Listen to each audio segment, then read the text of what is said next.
Alors, qu'est-ce que j'ai lu la semaine dernière? Alors, j'ai commencé tout d'abord avec le dernier tome de la trilogie des Mondes des Whelan. Voilà, j'ai quitté la saga Whelan. J'ai encore un billet en Gwen à la Vire avec la trilogie d'Eliana. Un très bon final pour, euh, pour voilà. Et donc voilà, après je me faisais une joie de retrouver Georgina Kincaid dans Succubus Streams. Et puis j'ai été prise d'une fainéantise aiguë de lecture ou d'une absence d'envie, ou ça n'a pas accroché comme je l'espérais dès le début.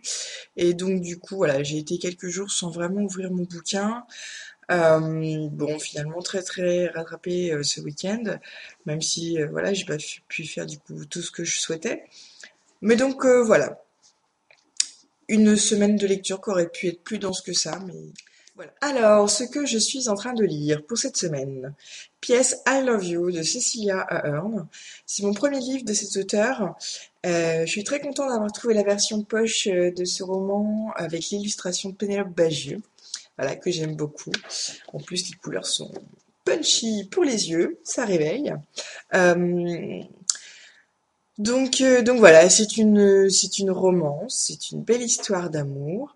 On découvre en fait Holly qui dans les semaines qui suivent en fait la mort de son mari. Donc elle a à peu près 30 ans, il a été voilà décimé par un cancer foudroyant. Et puis c'était un amour assez atypique, enfin un amour vraiment âme sœur très complice. Et donc voilà, là je suis vraiment à tout début du livre.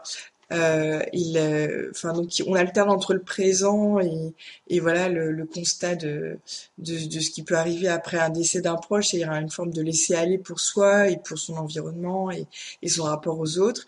Et puis donc sans cesse avec la nostalgie de leurs grands moments de complicité quand ils étaient en couple. Ce qui me fait beaucoup sourire par moments. Il y a des très très jolies choses qui se passent. Et puis voilà, elle vient de découvrir que son très cher Jerry, son amoureux, en fait, lui a laissé une liste. Voilà, quelque chose sur lequel il les connaît déjà quand ils étaient ensemble, avant que la maladie arrive, une liste de choses à faire en son absence. Donc, euh, donc voilà, c'est un livre qui a déjà été adapté au cinéma, je crois qu'il est sorti en France il y a à peu près un an. Je l'avais déjà vu, donc je suis pas vraiment sous le coup de la découverte, mais du coup je le lis pour la première fois. Enfin cette histoire, j'avais vu, j'avais vécu un beau moment devant l'écran. Maintenant après je vais le regarder à la lumière de ce que j'ai pu lire, mais ça promet de très très bons moments. C'est une lecture commune avec ma biblio et Marine. Ce que je vais lire après, je pressens que P.S. I Love You va avoir sa dose de trémolo et donc on va laisser les côtés un peu larmes à l'œil et on va repartir dans de la bitlit romance paranormale. Donc j'ai l'intention de lire Dark Attirance de Gina Walters.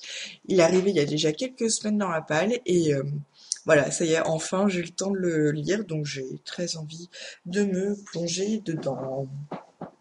Ce que je lirai après, ce serait Les Cœurs fêlés de Gaël Formal. Superbe auteur que j'avais découvert avec Si je reste, que j'ai vraiment aimé avec Là où j'irai. Donc du coup, voilà, un petit poche sur plutôt une histoire d'amitié. Voilà, pour mettre un peu de diversité. Et puis je vous retrouve très bientôt.